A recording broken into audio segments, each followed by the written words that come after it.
சின்ன புது உலகம். மந்திரவாதியும் கண்ணாடி இளவரசியும். ஒரு ராஜ்யத்துல ஒரு விசித்திரமான இளவரசி இருந்தாள். அவள் கண்ணாடியால் ஆனவள்.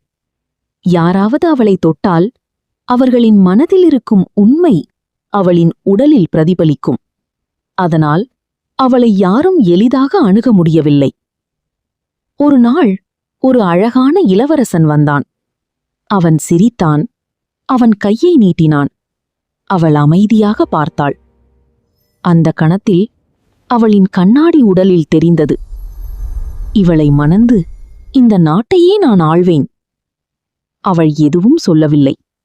சிறிய சிரிப்புடன் மறுத்துவிட்டாள். அதற்குப் பிறகு பல இளவரசர்கள் வந்தார்கள்.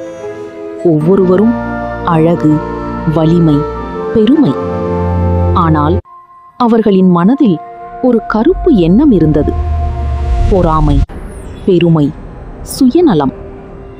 அவளின் கண்ணாடி எல்லாவற்றையும் வெளிச்சம் போட்டு காட்டியது. அவள் இன்னும் தனியாகவே இருந்தாள். ஒரு மாலை மழை வாசம் வீசும் நேரத்தில் ஒரு ஏழை தையற்காரன் வந்தான். அவனிடம் பொன்னும் இல்லை, பட்டமும் இல்லை. ஆனால் அவன் கண்களில் அமைதி இருந்தது. அவன் மெதுவாக கையை நீட்டினான். பிறகு நின்றுவிட்டான். அவளை தொடவில்லை. இளவரசி ஆச்சரியமாக கேட்டாள், உனக்கு எந்த ஆசையும் இல்லையா? அவன் மெதுவாக சிரித்தான். உன்னை நான் தொட வேண்டாம். நீ சந்தோஷமாக இருந்தால் அதுவே போதும். இந்த வார்த்தைகள் அவளின் மனதை தொட்டன. அந்த கணத்தில் கண்ணாடி சிதறியது. ஒளி பறந்தது. அவள் மாமிசமும் இரத்தமுமான மனிதனாக மாறினாள். முதன்முறையாக உண்மையான உயிரை உணர்ந்தாள். அவள் அதிர்ச்சியுடன் அவனை பார்த்தாள். இது எப்படி? அவன் மெதுவாக உன்னை சொன்னான், விடுவிக்க கண்ணாடி உடைய வேண்டும்.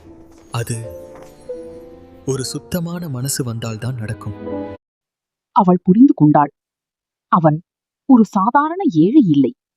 அவன் ஒரு மந்திரவாதி. ஆனால் அவன் எதையும் எதிர்பார்க்கவில்லை. அவன் திரும்பிச் செல்ல ஆரம்பித்தான். அப்போது இளவரசி அவனை அழைத்தாள்.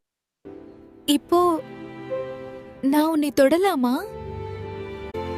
அவன் நின்றான். மெதுவாக திரும்பினான். இம்முறை அவள் கையை நீட்டினாள். இந்த முறை கண்ணாடி இல்லை, பிரதிபலிப்பு இல்லை.